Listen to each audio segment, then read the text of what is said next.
विद्यार्थियों, आज हम आपको आयलर थ्योरम के बारे में बताएंगे कि आयलर प्रमेय क्या है। आयलर थ्योरम को समझने से पहले हमें होमोजीनियस फंक्शन को समझना होगा। होमोजीनियस फंक्शन क्या होता है? कोई भी फंक्शन एफ एक्स वाई मानते हैं is equal to a0 x की power n plus a1 x की power n minus 1 y plus a2 x की power n minus 2 y square plus and so on an y की power n। तो फलन F x Y समघात फलन कहलाएगा यदि उसके प्रत्येक पद में चरों की घातों का योग सदैव समान रहता है। ये आपका जो फंक्शन है एफ एक्स वाई ये n घात का समघात फलन है, क्योंकि यह x की पावर कितनी अधिकतम n है। और सेकंड जो इसका सेकंड टर्म है, सेकंड पद है a1 x की पावर n माइनस 1 y, तो x की पावर n माइनस 1 और y की पावर 1 दोनों को जोड़ेंगे कितनी हो जाएगी x की पावर n। इसी तरह थर्ड जो इसका टर्म तीसरा जो पद है a2x की power n minus 2 y square, इन दोनों की पावर जोड़ेंगे तो x की मतलब हाईएस्ट पावर कितनी हो जाएगी n हो जाएगी।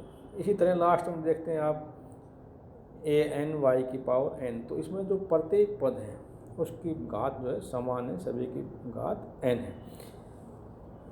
जैसे अगर n बराबर 2 लेंगे तो ये फंक्शन बन जाएगा a0 x की power 2 plus a1 xy plus a2 y square. ठीक है, तो इसी तरह n बराबर 3 ले लेंगे तो 3 घात का हो जाएगा, n बराबर 4 लेंगे तो ये 4 घात का समघात फलन हो जाएगा।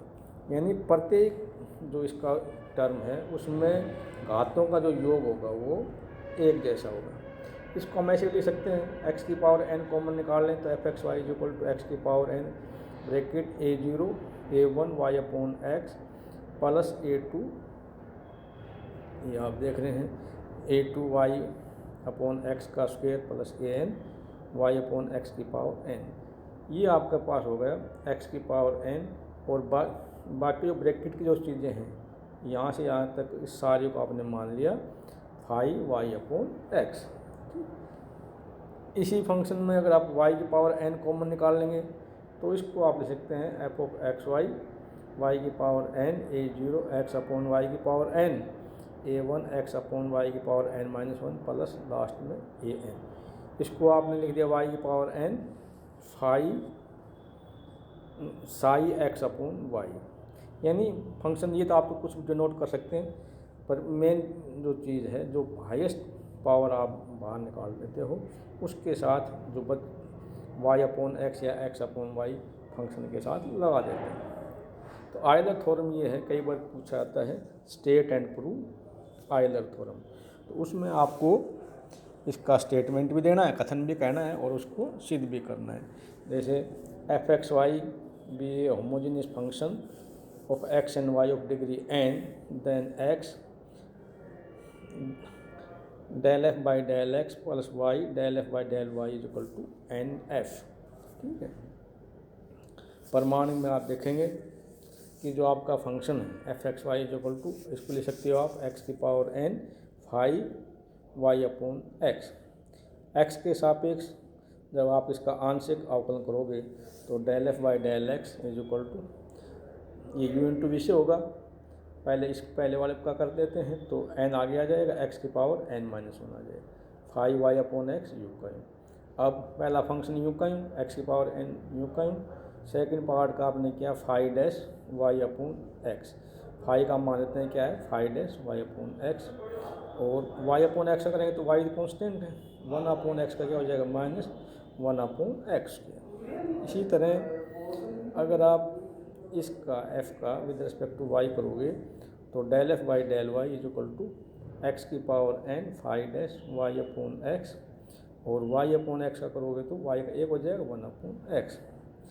पहले वाली इस समीकरण को इसको तो आपने x से गुना कर दिया और इसको कर दिया y से, दोनों को जोड़ेंगे x del F by del x plus y del F by del y, इनको आप जोड़ोगे तो आपके पास बच जाएगा n x की power n phi y upon x, और ये आपने एक्स की power n phi y upon x आपने एफ माना है, तो is equal to n f.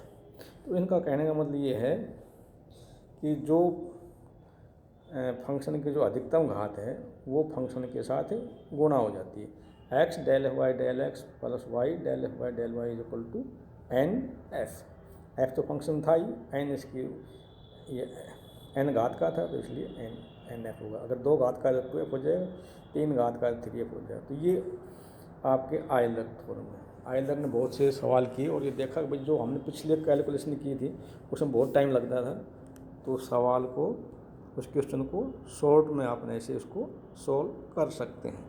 तो ये है आयलर थ्योरम।